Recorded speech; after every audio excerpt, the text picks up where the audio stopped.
Bonjour, bienvenue au Carnet animal, l'émission qui est faite à la SPA de Victoriaville.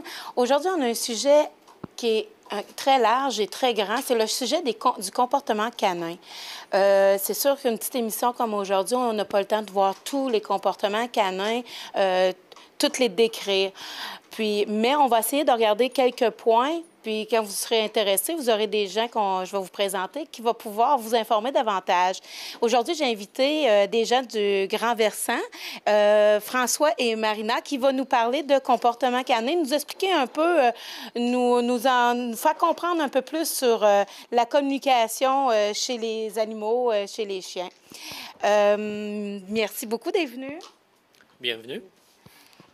Aujourd'hui, si je voulais parler de ce sujet-là, c'est parce que souvent, les gens, ils viennent abandonner des animaux ici pour souvent des problèmes de comportement par rapport aux animaux.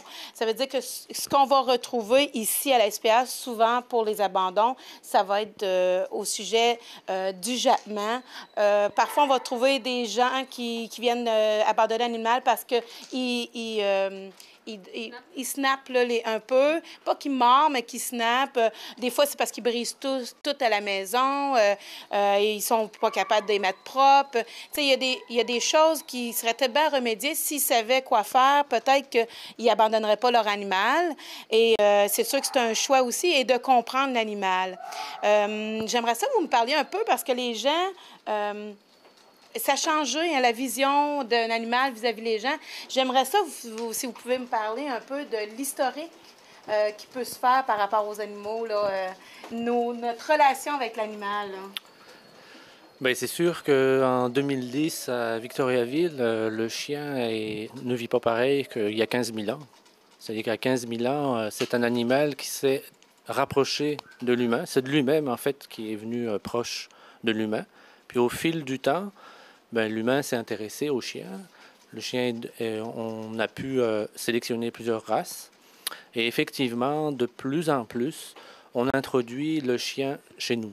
C'est-à-dire qu'au début, le chien vivait proche des campements. Après, quand les humains sont installés dans les villages, ben, le chien pouvait rentrer dans la maison, sortir comme il voulait. Alors que maintenant, avec les sociétés qu'on a, ben, le chien, en fait, est entièrement dans notre maison. C'est-à-dire que le chien doit se calquer sur notre emploi du temps, avoir les mêmes activités que nous. C'est-à-dire que notre chien, en fait, a perdu un petit peu de son animal, le chien, en fait. Donc c'est sûr que, comme tu disais, il y a des comportements qu'on peut retrouver, les aboiements, les jappements. Il y a beaucoup de choses qui apparaissent. Mais que dans le fond, c'est un comportement qui est comme habituel sur l'humain, le chien, mais qui va déranger l'humain. Bien, on va dire que comme cet emploi du temps-là du chien ne correspond pas vraiment à lui-même, en fait, puisque c'est un animal, c'est pas un humain, eh bien, il se cherche une job, en fait. Donc, effectivement, le snappage, l'aboiement, ça peut être une job, puisque si l'animal n'a pas d'activité, il va s'en procurer de l'activité, en fait. Fait que les gens doivent penser à ça quand ils vont adopter ou avoir un animal à la maison. Mais c'est eux, dans le fond, qui me demandent à ce que le chien s'adapte à eux. C'est bien ça?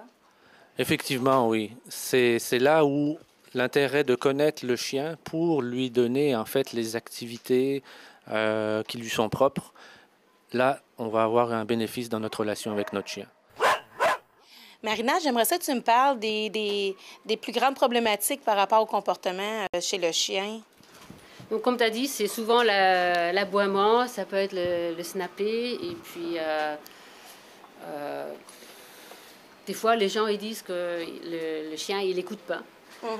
Donc, quand on parle de comportement, la première chose, c'est sûr que ce qu'il faudrait faire, c'est d'aller voir un vétérinaire, parce qu'un chien qui snappe, ça peut être juste parce qu'il a une douleur quelque part, et quand on l'approche, il ne veut pas parce que ça lui fait mal.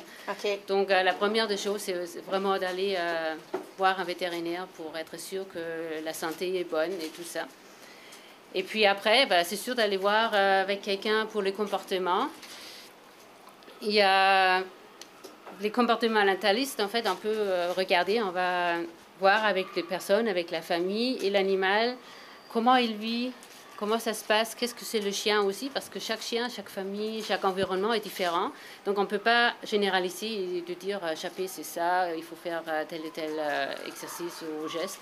Donc en fait, un peu après la thérapie, entre guillemets, et puis les exercices pour changer ou pour pouvoir mieux vivre ensemble, adapté au milieu et à la famille et aux chiens aussi. Et si je comprends bien, dans le fond, c'est pour réussir à régler des problématiques de comportement, il faut connaître toute la famille qui vit avec le chien.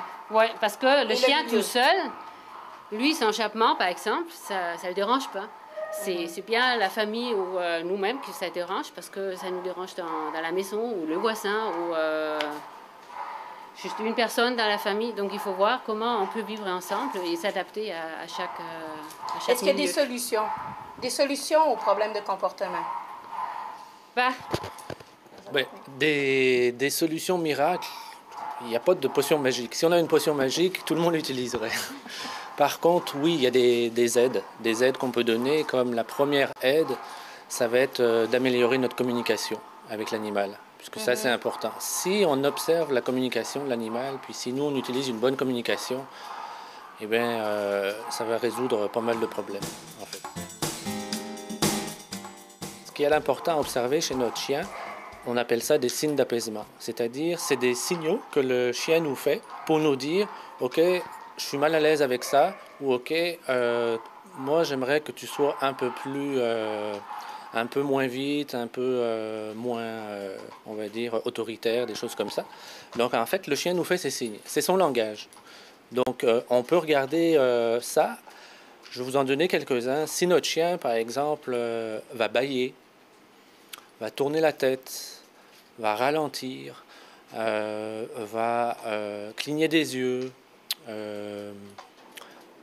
va arriver de biais par rapport à nous, eh bien, c'est un signe, en fait, que le chien nous fait pour nous dire la situation n'est pas à l'aise. Je prends un exemple qu'on connaît tous.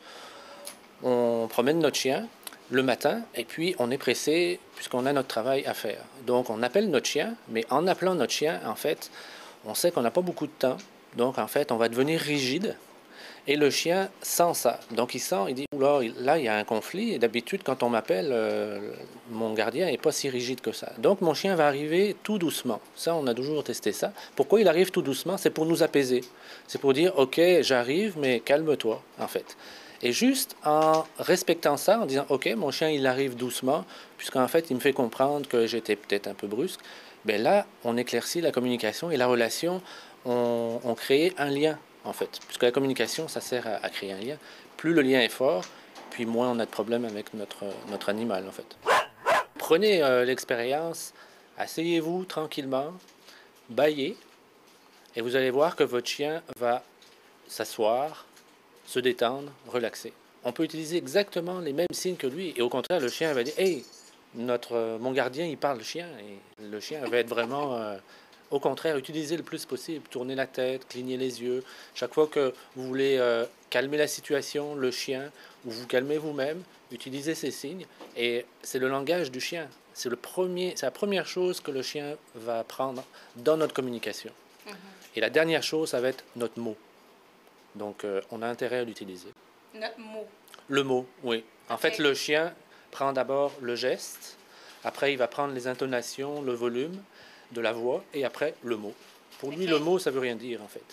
Dans la vie des animaux, la vie des animaux, en fait, c'est le geste. Donc, pourquoi il y a des problèmes dans la communication? C'est parce que entre le mot, le geste, et puis le volume de la voix, en fait, on n'est pas cohérent. Donc, quand il y a une incohérence là-dedans, eh bien, c'est ce qui fait qu'on a un problème de communication. C'est juste ça, c'est des petits trucs, en fait. Donc, avec l'humain aussi, là? Tout à fait, c'est la même chose. Ouais. Il faut être cohérent et authentique, en fait. Si les gens sont intéressés à apprendre plus sur la communication, à apprendre plus sur le comportement de leur animal, ils vont chez vous avec leur chien, c'est-tu en groupe? Tu peux m'expliquer un peu? Bien, on a deux formes d'intervention. Soit on vient effectivement chez les personnes, à domicile, soit on organise des ateliers aussi. Donc, ça peut être privé. À partir de 4 personnes, on peut organiser un atelier ou bien il y a des organismes qui nous demandent de venir proposer des ateliers. Comme en ce moment, on propose des ateliers à la meunerie de Plessisville, en fait, pour mieux connaître notre chien. Et ça, les personnes qui participent découvrent des choses fantastiques, là. Donc, c'est des ateliers, c'est interactif. Soit c'est avec des petits jeux, on a des vidéos, des fois on fait venir notre chien. C'est assez varié, en fait. Dans le fond, le succès ou la chose à acquérir, c'est la communication. C'est de comprendre que c'est pas un humain qu'on a avec nous, c'est un animal puis qui est ouvert à nous. Dans le fond, on est chanceux. Là. C'est un animal qui est ouvert. Il a l'esprit assez ouvert pour être ouvert à prendre nos coutumes puis nos habitudes à nous. Là. Oui, puis non seulement il est ouvert, c'est lui qui a choisi de se rapprocher de l'humain. Ouais. Donc, en fait, il est plus couvert que ça. Bien, hey, je vous remercie beaucoup d'avoir participé à cette émission-là. C'est sûr que, comme j'ai dit au début, on a effleuré le sujet. Vraiment, là, on est allé au-dessus, juste l'effleurer. Si vous êtes super intéressé, bien, il y a des ateliers qui vont se donner. Merci beaucoup d'avoir écouté cette émission et on se revoit pour une autre semaine avec un autre sujet à la SPA. Merci.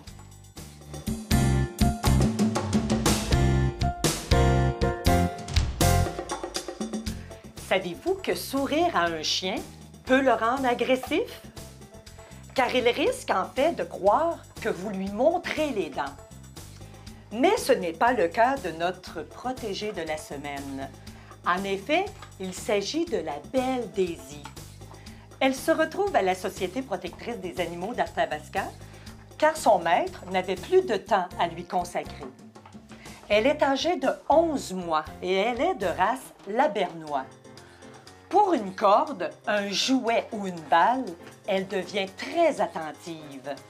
Et en échange d'une friandise, elle nous donne la balle. Même si elle joue intensément, elle est délicate avec sa mâchoire. Elle ne mordille pas. Elle s'entend très bien aussi avec les autres chiens. Elle aime nous faire plaisir, nous servir et être à nos côtés. Pour Daisy, le maître idéal, c'est celui qui sera patient, tenace et constant.